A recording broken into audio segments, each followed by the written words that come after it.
Hi.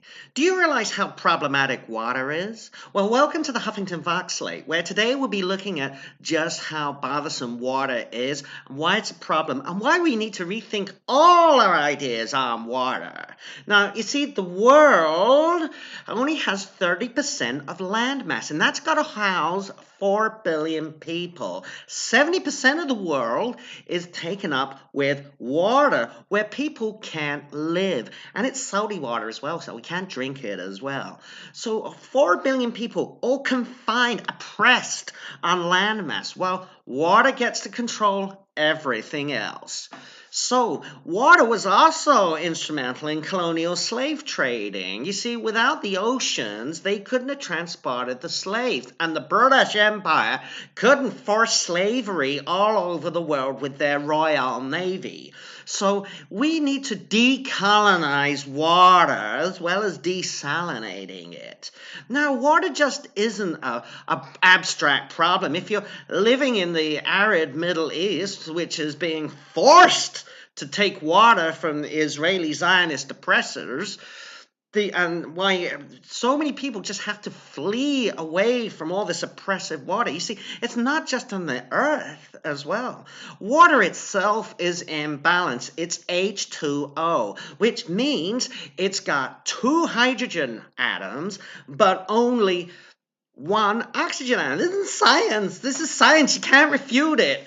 So two hydrogen, one oxygen. Oxygen we all need to breathe. It's good for us. But what's hydrogen good for? Well, it makes nuclear bombs. It's part of the military-industrial complex. Look at the Hindenburg. It just blew up because it was all hydrogen and not enough oxygen. So hydrogen is oppressing oxygen.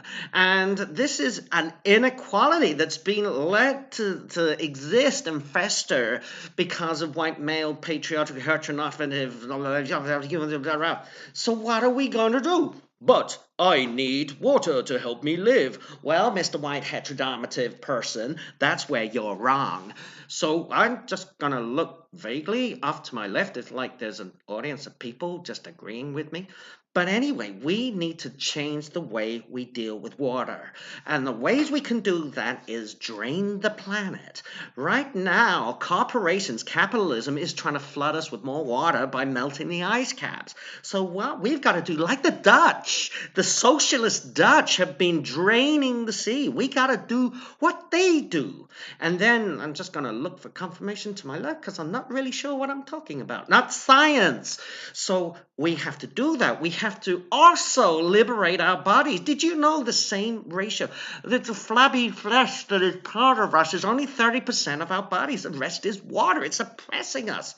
So we need to increase our bodily masses. And that's why fat shaming is part of the heteronormative, patriarchal, oppressive, water-centric view of the world.